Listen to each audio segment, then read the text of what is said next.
3개월 이상은 할인이 안 되는 이런 상황은 이거 막아야죠. 마이크로 준비하고 있습니다. 네, 뭐 김 교수님도 좀 말씀. 뭐 외화 자산과 외화 부채를 매칭시키는 것도 상당히 중요하지만은 실제로 어떤 위기가 일어난다는 지금과 같이 어떤 돈 빌리기가 어려워지는 상황이 되면은 사실은 자산을 현금화하는 것도 쉽지 않은 그런 상황도 생기고요. 그렇기 때문에 결과적으로 단기 외채를 줄이는 것이 가장 좋은 방법입니다. 그래서 단기 외채는 우리가 지금 2005년에 약 660억 달러였는데 2007년에 1,700억 달러로 이렇게 늘어나게 된단 말이죠.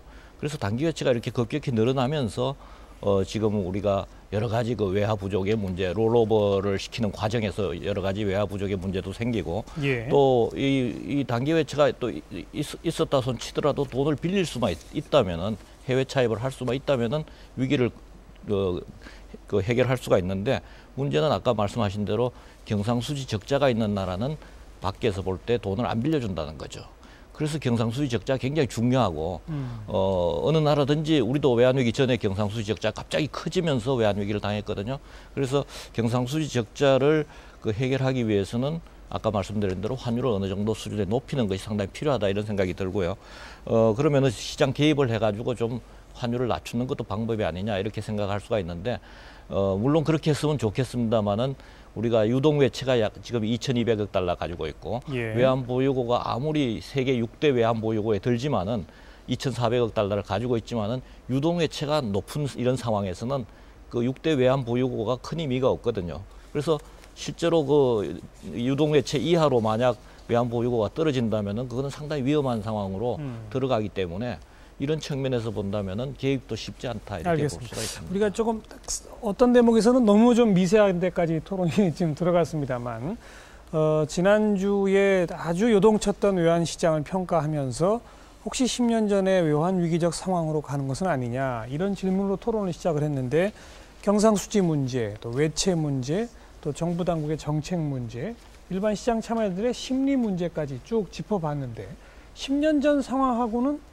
같다고 지금 말씀하시는 분은 없는 것 같아요. 지금 제 시각으로 보기에. 같은 점도 좀 있습니다. 점도 있고 같은 점도 있습니다. 지금 대표적으로 같은 점이 단기 외채가 증가한 거죠. 경상수지 적자도. 10년 전에 97년 6월 말 기준으로 2.2배가 늘었고 금년 6월 말 현재로 2년 전과 비교하면 단기 외채가 2.7배가 늘었습니다. 물론 그때 교훈을 받아서 금융당국에서 이 미스매치를 최소화하려는 노력을 했던 점이 다르긴 하지만 그러나 하여간 단기 외채는 늘어났죠. 그다음에 이제 경상수지 적자 말씀하신 대로 10년 전에도 늘어났고 그다음에 금년에는 97년 이후 10년 동안 흑자였는데 11년 동안 흑자였는데 올해 이제 적자로 돌아서게 되니까 그것이 아무래도 심리적인 쇼크에 가세울 수밖에 없죠.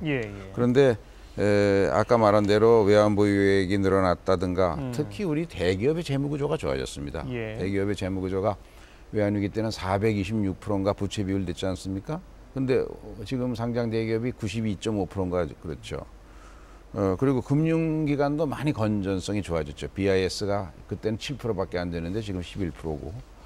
그런데 문제는 이 국제 여건과 환경이 전혀 다른 겁니다. 그때는 지점이 불난 거에 불과했고 우리도 지점이 한 군데였지만 이번에는 세계 시장을 움직이는 본점이 불이 나버렸단 말이죠.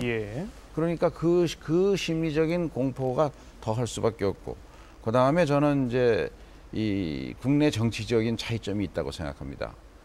왜냐하면 97년에는 정권 말기이지만 바로 외환위기와 동시에 정권 교체가 이루어지면서 어떻게든지 국민적 합의가 어떻든지 이걸 극복해보자 해서 자진해서 금모으기 운동이 일어났고 그런 저력을 토대로 빨리 회복을 할 수가 있었거든요. 근데 지금 이제 이명박 정부는 그럼 연초부터 이런 국민적인 콘센서스를 얻기에는 불편한 정책들을 많이, 그러니까 예를 들면 인사부터 고소영 내각이다, 강부자 내각이다. 그 다음에 경제 정책도 주로 부자 중심의 감세 정책, 최근에 종부세에서 극을 이루지만 그런 것들이 발표가 되니까 지금 이 위기 극복의 핵심 동력이 되어야 할 중산층과 서민들이 네. 이 사람들이 좀 냉소주의가 만연해 가고 있단 말이죠. 이게 바로 저 MB 정부에 대한 낮은 지지율로 대변되는 것인데 저는 이런 것들이 우리가 10년 전에 경험했던 거와는 다르게 미국발 금융위기고 세계적으로 큰 파동이 몰려오는데 우리가 안에서 똘똘 뭉쳐갖고 대응해야 되는데 예. 이러한 국민적 합의를 만들어내는데 참 지금